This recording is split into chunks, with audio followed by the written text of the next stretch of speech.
Yung nanay na hindi mo pinapansin, isang araw hindi mo na makakasama. Yung nanay na naiinis ka dahil paalala ng paalala sa'yo, isang araw hindi mo na maririnig yung paalala sa'yo. Yung nanay mo na nangungulit sa'yo, isang araw hindi mo na maririnig yung pangungulit sa'yo.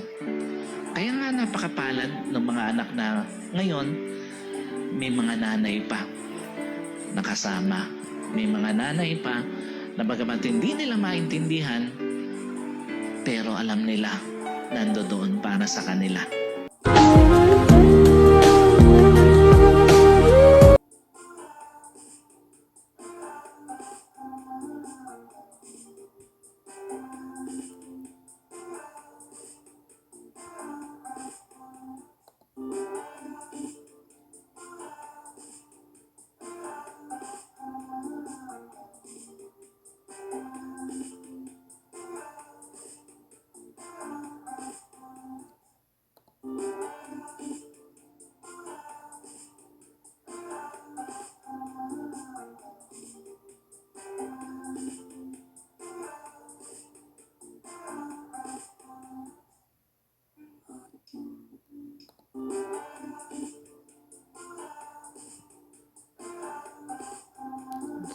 Location, guys,